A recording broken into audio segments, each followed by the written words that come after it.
Bonjour à tous et à toutes et bienvenue pour ce nouveau partage. Vous savez, j'ai longtemps cru que le monde méritait ce qui lui arrivait, que je n'avais pas, comme tout le monde, à m'en préoccuper et à laisser les choses aller et être ce qu'elles étaient. Ce n'est qu'en vivant ce que j'ai vécu, joli pléonasme mais vérité vraie, que j'ai pris conscience que pas une seule personne sur Terre n'a à vivre toutes ces horreurs pour pouvoir mériter un semblant de bonheur, un semblant de justice, un semblant d'abondance. J'ai pris conscience que tout, absolument tout, est donné comme solution pour vivre sans souffrir. Ces méthodes existent, sont connues de beaucoup, mais pas de la majorité, pas de la plus grande partie de l'humanité. On a soustrait, comme je l'ai souvent dit, ces enseignements au peuple afin de garder une mainmise, un contrôle, une suprématie totale sur ceux qui ne savaient pas que 1. Les lois universelles permettant de vivre heureux existent, 2. Les apprendre, les comprendre, les appliquer, savoir les utiliser pour être heureux dans la vie. Cela a été savamment gardé, intelligemment détourné, afin que personne n'y comprenne quoi que ce soit, mais, la création étant joueuse, tout est toujours là, visible si on se donne les moyens de le rechercher, de les chercher, visible si on accepte de travailler durement et ardemment à notre évolution, visible si on décide ici et maintenant de changer de vie et d'évoluer vers une conscience différente de celle que l'on a dans cette société. Je ne pense pas que cela soit difficile à mettre en place, car les lois universelles ne sont pas difficiles à appliquer.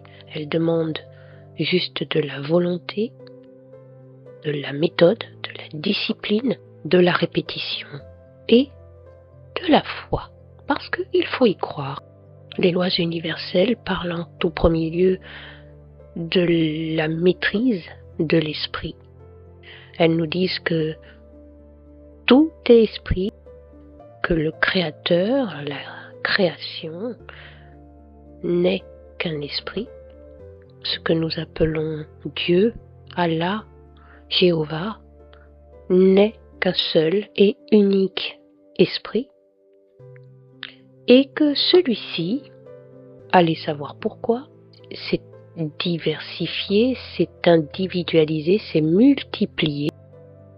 Alors est-ce qu'il joue avec lui-même? Est-ce pour apprendre?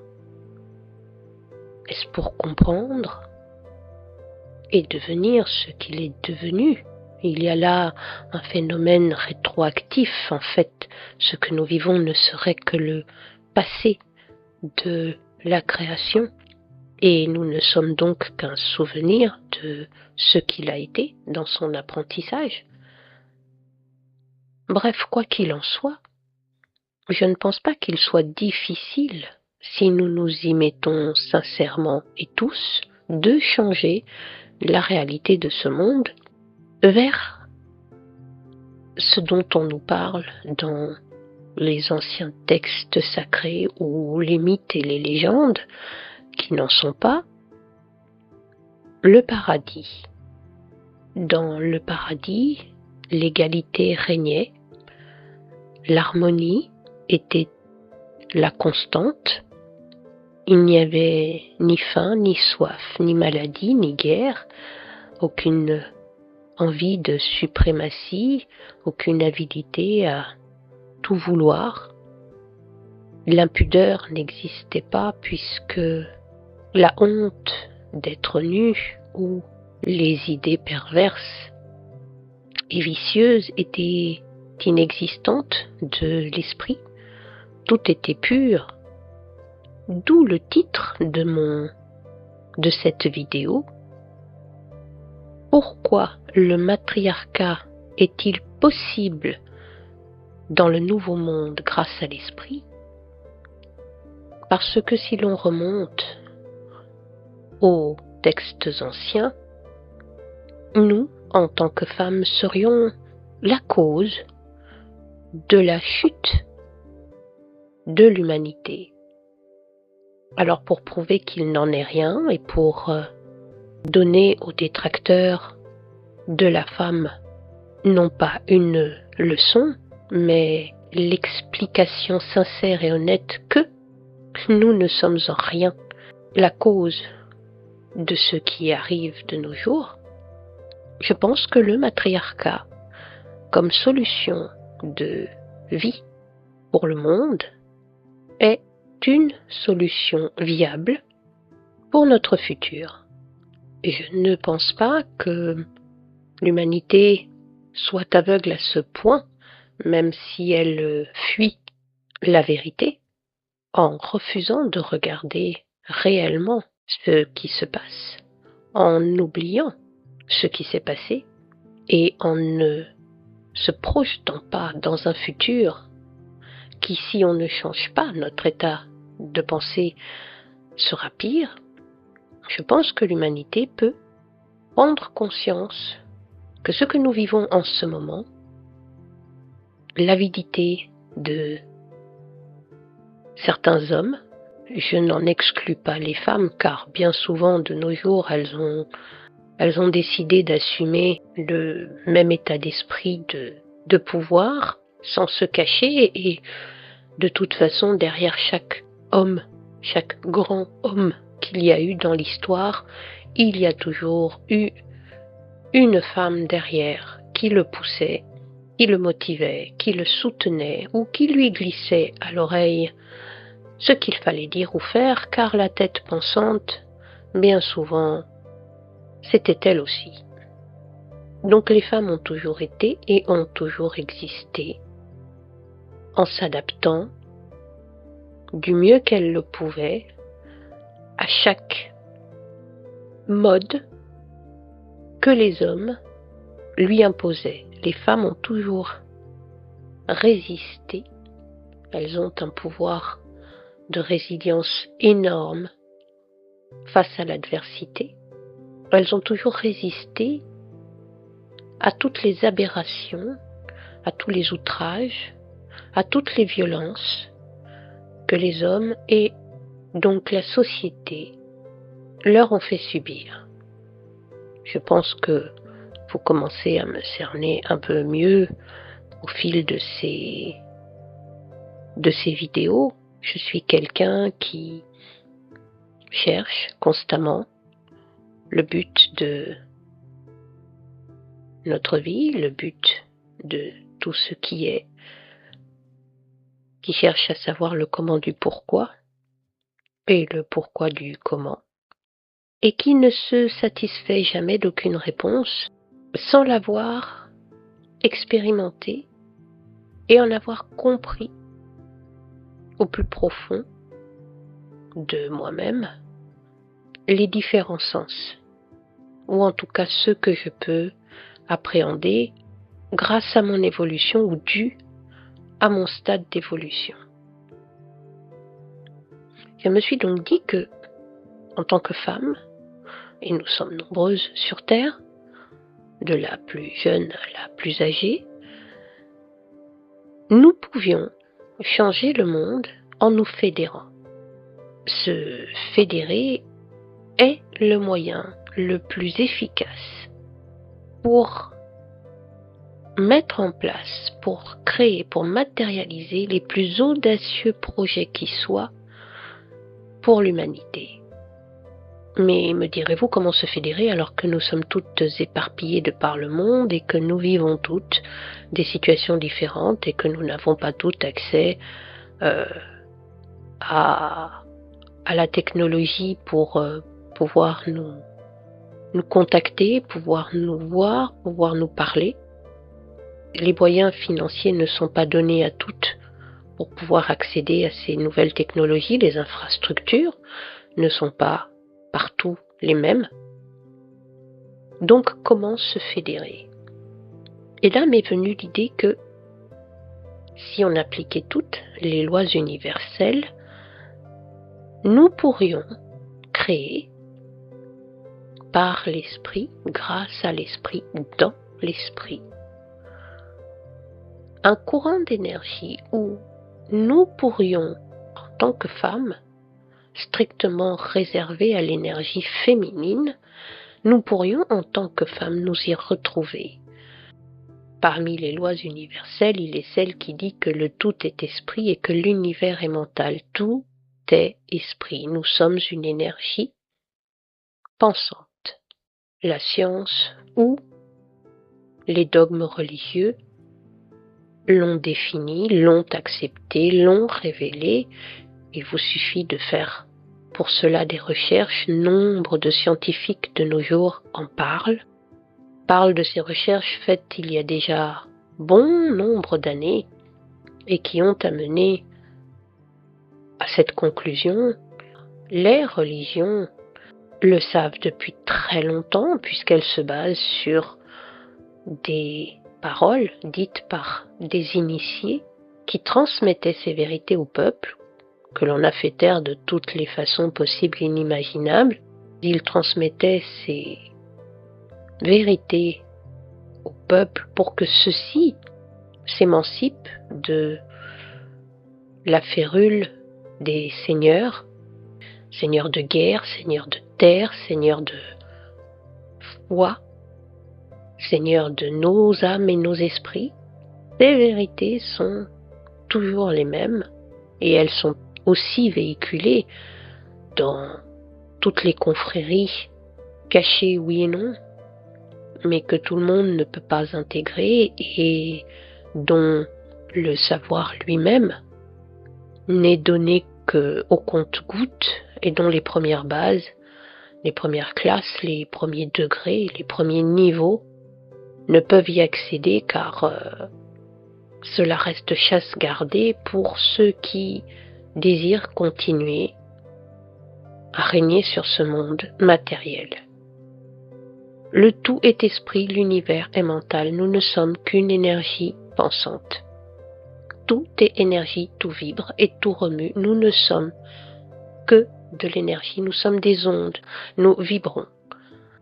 Voyez-vous comme une onde qui ondule, qui prend une forme, et cette forme se traduit par le corps dans lequel vous êtes, votre corps, et le reflet de votre énergie, de ce que vous êtes, de ce que vous voulez montrer, de ce que vous êtes. Cela veut dire que si on enlève le corps, l'onde reste, le corps se détruit, mais l'onde énergétique reste. Elle se meut, elle se déplace, elle n'a aucune limite, elle va où elle veut. Et comme tout est onde, l'interaction entre les ondes est possible. Les ondes qui se ressemblent s'assemblent, les autres se repoussent. Il y a des guerres d'ondes. Il n'y a qu'à regarder le nombre de stations HARP et de réseaux d'antennes plantées sur les poteaux et les toits des immeubles pour se rendre compte que tout est énergie et onde et nous affecte car rentre en contact avec nos propres ondes et peut même rentrer en symbiose avec celles-ci. Nous pouvons donc à partir de cela émettre le désir, puisque la force de la pensée est la force la plus puissante qui soit, puisque l'on dit que Dieu créa tout par la pensée. Il le pensa, il le dit, et cela fut. C'est toujours ainsi. On le pense, on le dit, et cela se fait. On le laisse aller et cela se fait.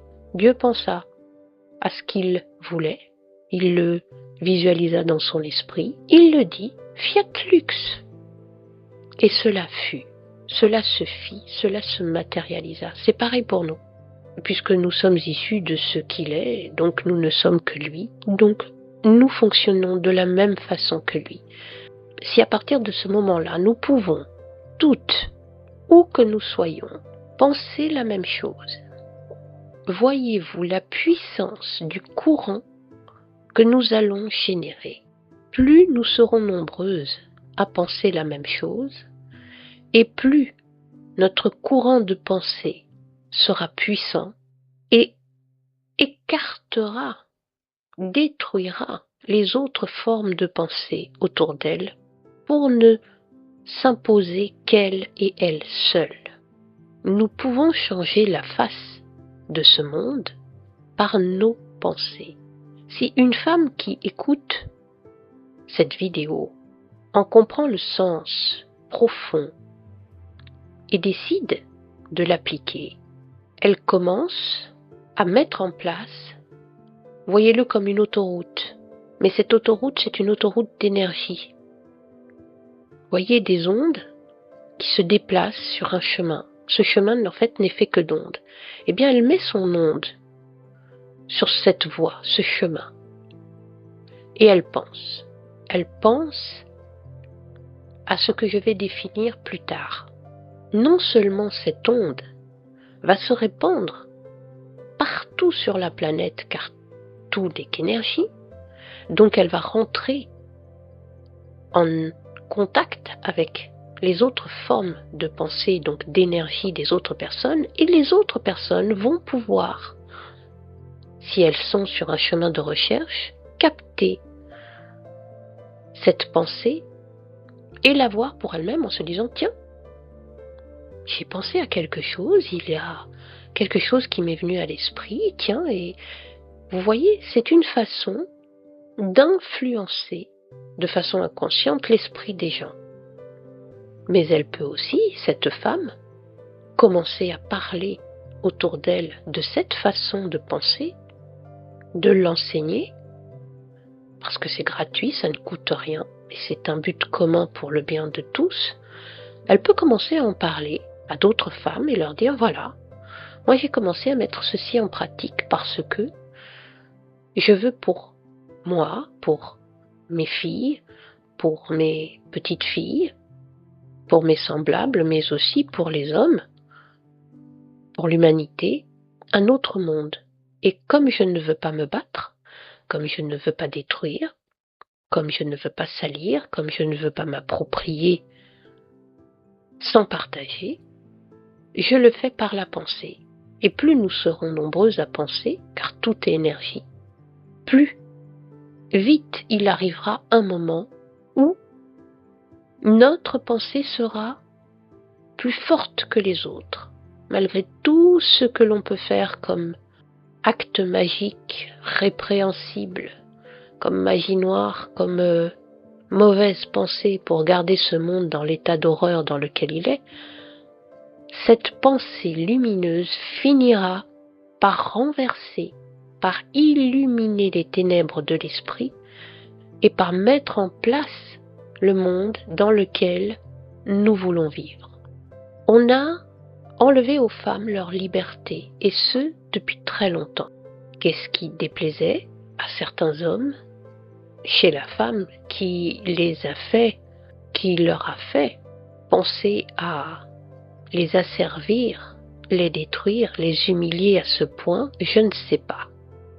Je ne sais pas car je ne suis pas dans l'esprit de ces hommes qui, à ces époques lointaines, ont décidé que la femme n'avait pas d'âme, que la femme valait moins qu'un chameau, que la femme n'était bonne qu'à servir d'outre reproductrice, que la femme était un objet que l'on pouvait utiliser comme bon il semblait, exercer sur elle les pires folie de l'esprit, lui imposer les pires souffrances en pensant que cela et en faisant croire que cela non seulement était normal, mais en plus voulu par ce Dieu unique qui a tout créé.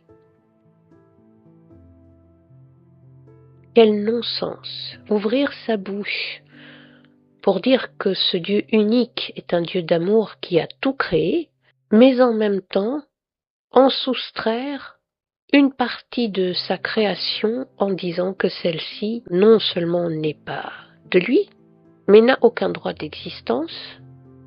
Il n'y a aucun sens et aucun bon sens à ce genre de propos et à ce genre de pensée. Il faut, dans les temps où nous sommes, arrêter de croire sans réfléchir ce que l'on nous met sous les yeux. Il faut arrêter de croire sans analyser ce qui est mis sous nos yeux. Il faut arrêter de croire les paroles qui vous sont dites et qui vous maintiennent toujours en état de servitude, en état d'infériorité, en état de non-droit. Mesdames, ce créateur, cette création, ne peut avoir créé une planète aussi belle, avec d'aussi magnifiques paysages, d'aussi merveilleuses plantes, animaux, insectes, pierres, et ne peut y avoir mis des êtres aussi intelligents que les humains, hommes et femmes, pour au bout d'un moment décider que les uns ont plus de droits que les autres, que certains ont plus de valeur que d'autres, et que certains peuvent nuire des pires façons qui soient à d'autres, sans que cela soit mauvais. On ne peut pas accepter de nos jours de fermer sa conscience, son esprit à ces vérités-là. Aucun homme n'est supérieur à une femme. Aucun être humain n'est supérieur à un autre. Aucun humain n'est supérieur à la nature. Tout a un esprit. Et même s'il réagit différemment dans le temps, s'il s'exprime différemment dans le temps, s'exprime quand même et il réagit quand même. La durée de vie d'un corps humain n'a pas la même durée de vie qu'une planète et pourtant les deux ont un esprit qui vibre, ont une énergie intelligente, pensante, qui existe. Et si les réactions des uns sont plus rapides que les réactions d'autres, il n'empêche que elles arrivent. Ces réactions se font, se passent. Soyons clairs, à une époque où si l'on prend conscience des avancées technologiques, scientifiques, ou si l'on regarde la science commencer de plus en plus à nous dire ce que les religions dogmatiques ont caché, existe bel et bien, que ce monde est un monde d'énergie, un monde de magie, un monde où tout est possible par la pensée. C'est là, c'est prouvé scientifiquement, on peut à présent relier les deux, la foi, la religion, la spiritualité et la science, car elles ne font qu'un. En ce monde où cela est prouvé, comment pouvons-nous continuer à croire en des fadaises qui continuent à asservir les femmes, qui continuent à détruire les pensées différentes, qui continuent à vouloir imposer par la force, qui continuent à vouloir faire disparaître les modes de pensée et de vie libres des populations n'ayant pas accepté de se convertir à une idée précise, une idée voulue, une idée créée. Il est temps de changer cela. Nous ne pouvons plus accepter de continuer à rester ignorante des vérités, de continuer à souffrir et à voir souffrir nos enfants et ceux que l'on aime, à voir souffrir la planète sans bouger. Nous devons comprendre que les êtres humains sont égaux, que ce ne sont pas que des mots, ils sont égaux. Tous, quels que soient les chemins de vie qu'ils aient décidé d'emprunter, tous les humains sont égaux et tous les humains ont les mêmes droits. Le seul droit qu'ils n'ont pas, c'est le droit de nuire. Aucun de nous ne peut nuire à l'autre. Aucun. Et se cacher derrière des modes, derrière des courants de pensée, derrière l'argent, derrière la force, pour mettre en pratique des modes de pensée abjects, négatifs, nuisibles à l'humanité et nuisibles à la Terre, ne peut plus exister, ne peut plus durer, ne peut plus être accepté. Cette liberté, ce droit à la liberté, nous devons le reprendre aujourd'hui. Nous n'avons plus à marcher derrière un homme. Nous n'avons plus à nous pousser devant un homme. Nous n'avons plus à nous taire devant un homme. Nous n'avons plus à devoir accepter qu'un homme fasse de nous ce qu'il désire. Nous n'avons plus à accepter de donner la vie si ce n'est pas notre but. Nous devons reprendre notre liberté. Nous devons reprendre notre soif de vivre à notre compte.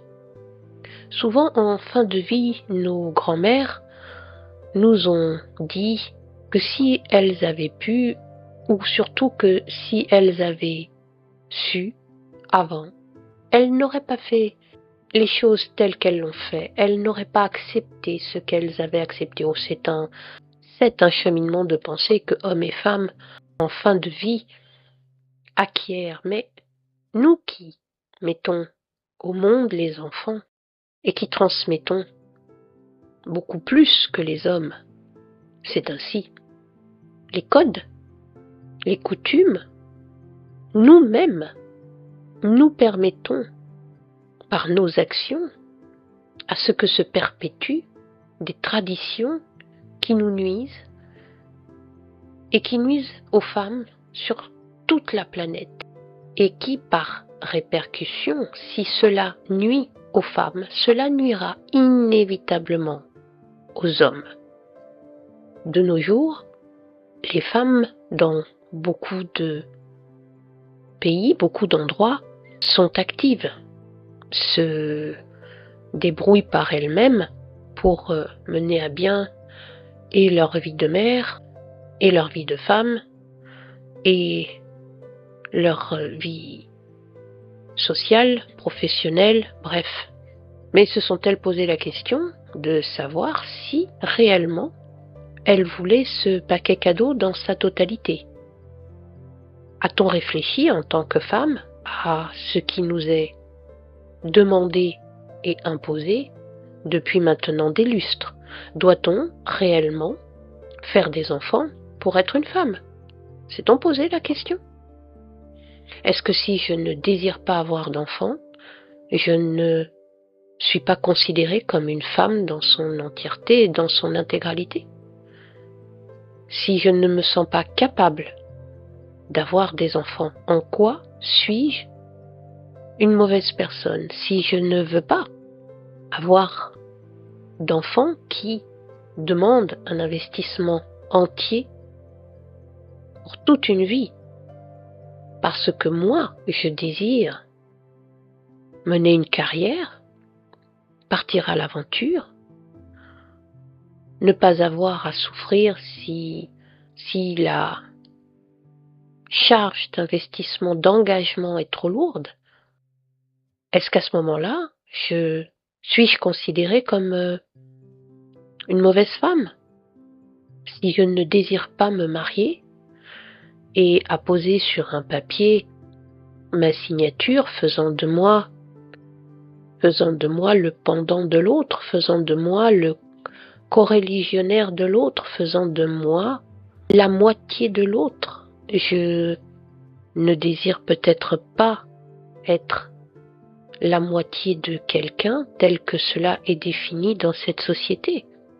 Peut-être que j'entends être la moitié de quelqu'un différemment. Peut-être que j'envisage aussi la façon de travailler d'un autre point de vue. Comment peut-on accepter, en tant que femme, que l'on en soit arrivé à devoir travailler en étant enceinte? Il faut vraiment être un homme pour pouvoir penser, ou une femme qui accepte de s'avilir pour... Ça, c'est mon point de vue.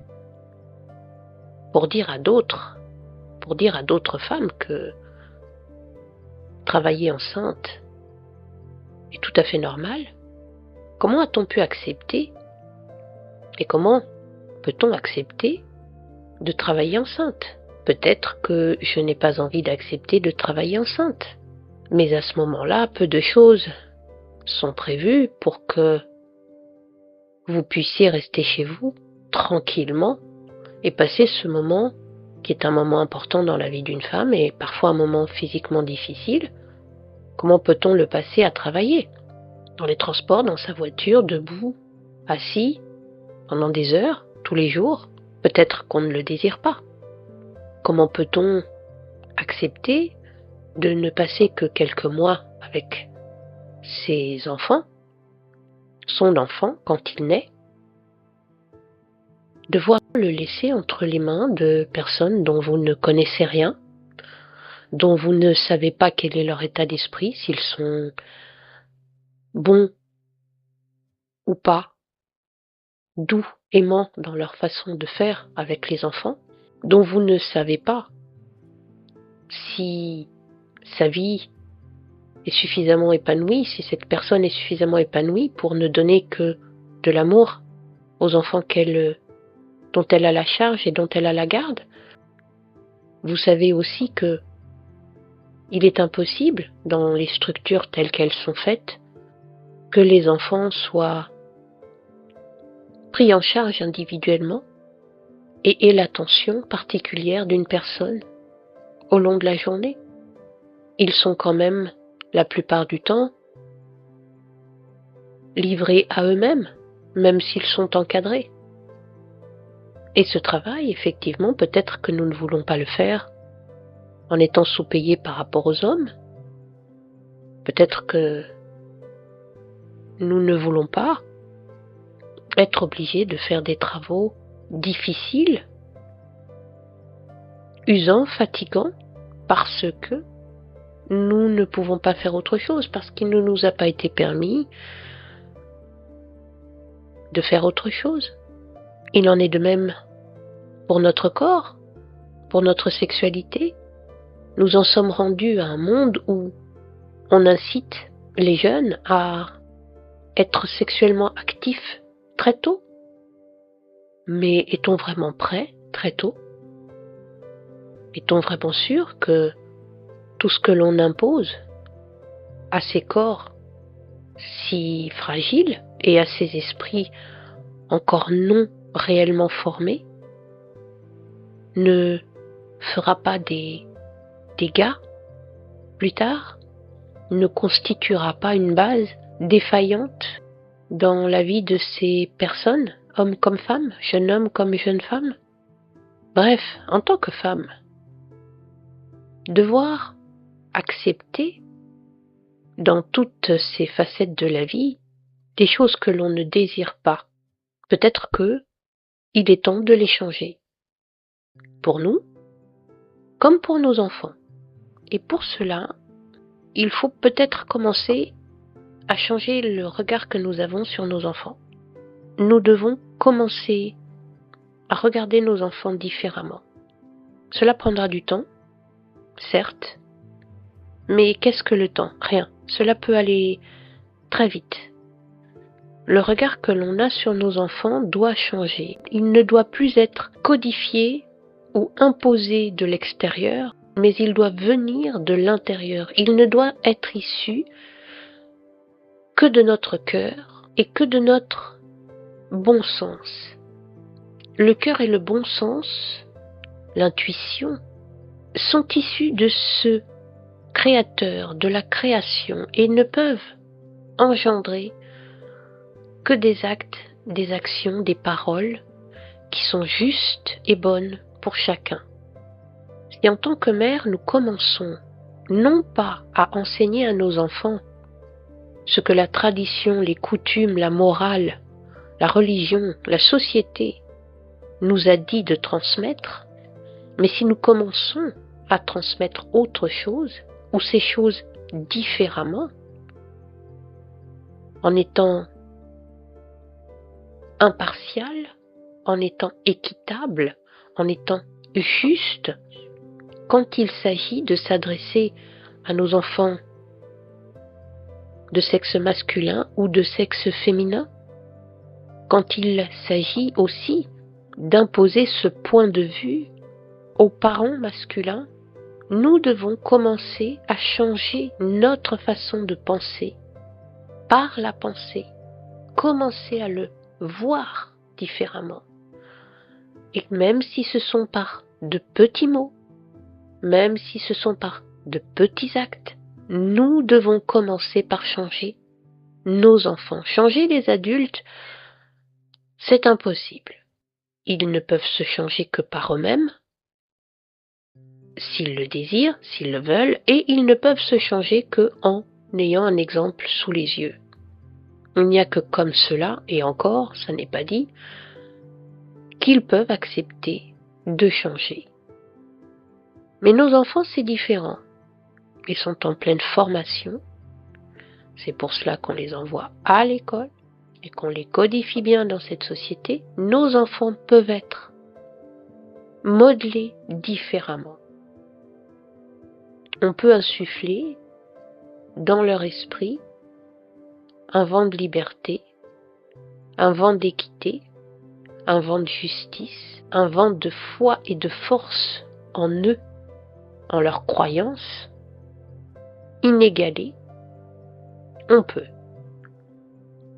On peut commencer, grâce à la pensée, non seulement à s'émanciper nous-mêmes, mais à émanciper nos enfants de cette chape de plomb que l'on a mis sur leur tête, sur leur vie entière, au travers de tout ce qui leur est enseigné, de tout ce qu'on leur fait ingurgiter, au travers de l'école, au travers des médias, au travers des modes, au travers des idées, au travers des dogmes. Nous pouvons commencer à nous émanciper et à émanciper nos enfants en changeant notre façon de penser. Si nous nous permettons de penser autrement, rien que cela peut déjà transformer notre être et transformer notre entourage et donc transformer les gens qui vivent autour de nous et encore plus facilement nos enfants. Et en créant des enfants qui ont un regard sur la vie qui est juste, non seulement les gens pourront vivre entre eux de façon paisible, mais ils vivront aussi avec la planète sur laquelle ils vivent de façon paisible. Je pense donc que ce monde matriarcal peut commencer par la prise de pouvoir de l'esprit. Si nous reprenons tout le contrôle de notre esprit créatif, nous pouvons commencer, ici et maintenant, à changer ce monde et à mettre en place un monde matriarcal qui est celui du cœur, qui est celui de l'amour, non seulement pour nous, peut-être en verrons-nous les prémices, mais surtout pour nos enfants et nos descendants. Ayons le courage de nous y mettre. C'est un courage qui ne demande pas d'aller affronter les hommes, qui ne demande pas d'aller affronter physiquement les hommes. C'est un courage qui nous demande simplement d'être volontaire, d'avoir cette volonté, cette ténacité qui, jour après jour, dès que l'on a un instant de libre dans la pensée, d'y visualiser nos enfants et surtout nos filles différemment. Plutôt que de visualiser ce qu'on nous dit de visualiser, plutôt que de visualiser ce que l'on nous montre, par image, absolument partout, plutôt que de visualiser et de croire en ce que l'on nous dit de croire, mesdames, croyons et visualisons nos filles libres, indépendantes, autonomes. Visualisons-les bien avant leur arrivée sur Terre. Si nous désirons des filles ou des garçons, cela peut être aussi la même, cela marche pour les deux. Visualisons-les telles que nous le désirons. Des femmes fortes, des femmes guerrières dans l'âme, mais non pour détruire, mais pour construire, des femmes insoumises, des femmes qui se battent de toute leur force pour imposer la liberté, non seulement de leur esprit, mais aussi de leur corps, des femmes qui se battent contre toutes sortes d'asservissements, contre toutes sortes de tutelles, contre toutes sortes d'humiliations que l'on trouve normales dans cette société patriarcale.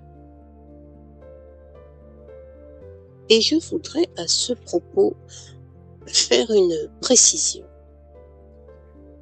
Le mot patriarcat, pour moi, je ne le perçois pas tel que les détracteurs et les défenseurs de ce mot actuellement l'utilisent, mais je le perçois comme un état divin, un principe premier. C'est un état d'être, un état de pensée. Ce n'est pas forcément une conséquence d'actes issus de coutumes ou de traditions créées par les humains, mais un état divin en nous, un principe premier, les principes masculins et féminins qui forment la création. Le créateur est double, il n'a jamais été que masculin, sinon vous n'auriez pas d'espèce féminine sur cette planète et nulle part ailleurs dans l'univers. La création est une force qui unifie les deux polarités masculines et féminines de son être. La création est une force qui, dans sa dualité, exprime le côté féminin et masculin de l'être. Nous ne sommes qu'à l'image du Créateur, nous sommes donc ou masculins ou féminins pour expérimenter ce principe premier, soit masculin, soit féminin. C'est cet état-là que je désire que les humains réapprennent à utiliser en eux, réapprennent à accepter qu'ils le possèdent, réapprennent à le maîtriser, car il fait partie de ce que nous sommes. Et nous visualisons ces femmes à venir comme se fédérant s'unissant, ayant une conscience d'elle-même accrue, ayant confiance en elle, cédant face à toute agression masculine, face à toute agression de toutes sortes de cette société, nous pouvons enclencher ce phénomène, cette situation, et elle peut se réaliser dans le futur au travers de ces jeunes femmes, de ces âmes incarnées dans des corps féminins, au travers de ces jeunes femmes qui prendront petit à petit non seulement le contrôle de leur vie, mais aussi le contrôle de la société.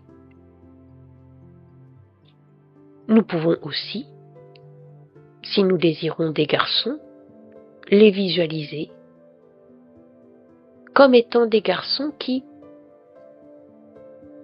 sont respectueux des femmes et se battent eux aussi pour une réforme totale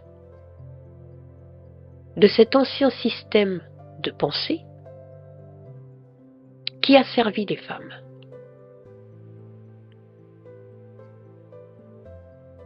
La pensée est créatrice. Cela fait partie de ce qui a été caché et occulté à l'humanité. Ce pouvoir est un pouvoir qui est inhérent à chacun. Par la pensée, nous pouvons tout créer et le créer tel que nous le désirons. Que désirez-vous pour vous comme liberté? C'est ce que vous devez penser et créer pour les filles qui vont dorénavant venir sur Terre. Nous devons penser différemment la vie que nos filles auront sur Terre, vivront sur Terre. Nous devons aussi penser pour les garçons qui y viendront, les entités incarnées dans des corps masculins, que ces entités, donc à énergie masculine sur Terre, changent aussi leur point de vue et n'acceptent plus l'ancien système de pensée comme viable, comme valable, comme nécessaire. Nous devons révolutionner ce monde par la pensée. C'est une profession de foi. La foi en un créateur différent, en une création différente, en un Dieu différent. C'est une profession de foi en l'amour. Et si l'on dit, comme il est dit de nos jours, que Dieu est amour, alors mettons-le en pratique. Si Dieu est amour, dans nos pensées, mesdames, pour le futur, la seule et unique chose à laquelle nous penserons, c'est que nos filles sont libres, nos filles sont fortes, nos filles sont la génération, les générations qui domineront ce monde. Et ce monde n'étant plus soumis à la force brute, mais au cœur, n'étant plus soumis à la raison cartésienne qui éradique le cœur de sa structure, à ce moment-là, ce monde, nous le changerons.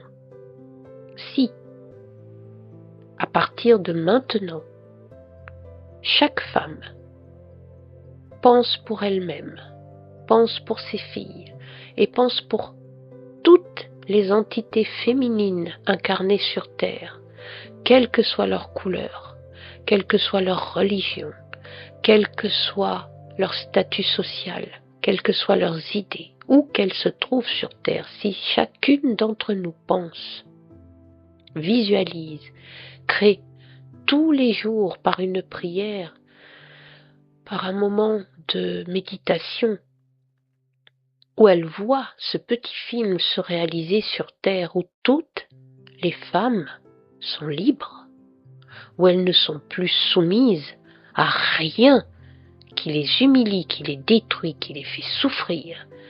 Si les femmes ont le pouvoir, pas le pouvoir que beaucoup de femmes ont de nos jours, qui se calque sur le pouvoir masculin, qui est très dur, très inhumain. Non, si nous revenons à un pouvoir de cœur et de bon sens, de justice, parce que sans justice, aucune société juste ne peut émerger. Donc si l'on pense à des femmes, à nos filles, ayant ces qualités-là et mettant en œuvre ces qualités-là pour construire un monde différent, cela se fera. Les hommes continueront à se taper dessus, ils continueront à s'autodétruire, à s'entre-détruire, à s'entre-déchirer, ils continueront avec à leur suite des femmes ayant adopté le même mode de pensée, ils continueront par avidité, par recherche du pouvoir, à mener ce monde tel qu'il est construit ici et maintenant à sa perte. Mais ce monde étant en train de s'autodétruire, de disparaître, nous pouvons, si nous le désirons, le changer. Donc appliquons toutes, ici et maintenant, cette loi. Simplement, appliquons cette loi. La loi de l'esprit créateur. Ne laissez personne vous dire que vous êtes folle, que ce ne sont que des divagations, que vous rêvez, que c'est une utopie, que vous pensez que votre imagination a pris le dessus sur la réalité. C'est une réalité que nous créons par et grâce à l'imagination. Et si jour après jour, sous votre douche, aux toilettes, dans votre voiture, vous avez un moment où vous êtes seul, vous vous dites, vous pouvez le dire à haute voix, vous pouvez le dire dans votre tête, cela ne regarde que vous, personne d'autre que vous n'y a accès. Vous n'êtes pas obligé de révéler à qui que ce soit d'autre ce que vous êtes en train de penser pour vous, pour vos filles, pour le futur. Vous êtes en cela intouchable car personne ne peut, pour le moment, aller lire dans vos pensées. Peut-être qu'un jour, il sera mis à la disposition de chacun un petit ustensile ou un petit objet qui aura cette faculté. Grâce aux nouvelles technologies, pourquoi pas. Mais pour le moment, il n'y a encore personne qui puisse venir vous voir et vous dire « Vous avez pensé à ceci et à cela, attention ». Non, non. Cela reste toujours en vous. Alors, mesdames, pensez. Pensez en cachant vos pensées, s'il le faut, ça n'est pas grave, mais pensez-le. Si l'écrire est difficile ou dangereux, le penser ne l'est pas. Le dire peut être difficile ou dangereux, eh bien le penser ne l'est pas. Vous pouvez penser sans que cela jamais ne vous nuise. Alors plutôt que d'appliquer, sans réfléchir, ce que l'on vous dit d'appliquer, plutôt que d'appliquer des idées qui vous font souffrir vos filles, qui font souffrir aussi le reste de l'humanité, parce que les hommes en souffrent, ne s'en rendent peut-être pas compte, mais ils en souffrent. Eh bien, changez cette façon de penser et pensez différemment. Dans un monde libre, un monde de cœur, un monde d'amour, chacun peut être ce qu'il a envie d'être, sans qu'aucune autre personne ne puisse le lui interdire, ne puisse l'en empêcher, sous aucune forme que ce soit. La liberté que nous créons pour nos filles, pour nous-mêmes, pour nos filles, C'est une liberté que nous créons pour tous et pour chacun, parce qu'elle se répandra et touchera toutes les pensées, féminines comme masculines. Dans le bon corps ou le mauvais corps, ces pensées toucheront tout le monde. C'est la force de la pensée. Car la création n'est que pensée. C'est une pensée d'amour. Alors mesdames, pensons différemment. Commençons ici et maintenant. Nous en avons toutes le pouvoir et retrouvons-nous toutes par la pensée dans l'au-delà, au-delà de ce corps. Allons puiser dans ces courants d'énergie que nous créerons grâce à ces pensées différentes. Allons y puiser de la force, allons y puiser du soutien, allons y puiser des encouragements, allons y puiser des idées. Transmettez vos idées par l'esprit à cet au-delà où toutes les énergies se déversent, se propagent, se répandent. Toutes, elles sont accessibles à tout le monde, ces énergies. Donc, mettons nos idées dans cette énergie et propageons-la sur la planète. Je suis sûre et certaine, après y avoir longuement réfléchi, que c'est un moyen pacifique, mais sûr, mais efficace, mais réel, mais véridique, de changer le monde. Et nous verrons petit à petit, grâce à ce changement de pensée, nos attitudes, nos paroles, nos actes se modifier d'eux-mêmes. Et si nous nous modifions, cela veut dire que c'est enclenché, cela suit son chemin, et nous constaterons petit à petit, autour de nous, cette modification se répandre, nous la verrons se répandre, et nous saurons que notre petit acte individuel, à toutes, aura changé la face du monde. Et nous soutiendrons par la pensée, par la force de notre pensée, par la force, par la foi que nous mettons dans nos pensées.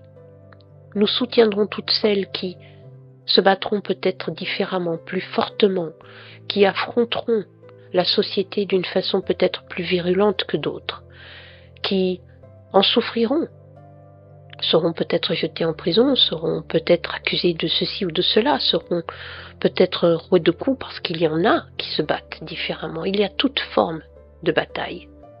Mais nous nous soutiendrons les unes les autres. Nous nous entraiderons par la pensée. Et à force de nous entraider par la pensée, nous finirons par nous entraider physiquement dans la matière. Et nous finirons par créer cette société que nous désirons toutes, pour toute l'humanité et pour la Terre, une société de paix, une société d'amour, une société d'abondance pour tous, une société de liberté et de droit pour tous, pour toutes. Nous verrons cette société se mettre en place. Peut-être ne la vivrons-nous pas dans son entièreté, mais nous saurons que nous avons fait notre part, que nous avons fait notre travail, que nous avons travaillé à mettre en place ce nouveau monde, ce nouveau paradis. Et vous savez pourquoi cela est possible ? Eh bien, car il n'y a de foi qu'en soi, ici et maintenant. Qu'il en soit donc ainsi éternellement. À bientôt. Si vous avez apprécié le contenu de cette vidéo, faites-le moi savoir en likant, en me laissant un petit commentaire, en vous abonnant et en partageant. afin d'amener un souffle nouveau dans ce monde et de faire grandir une communauté différente qui pense autrement. Merci.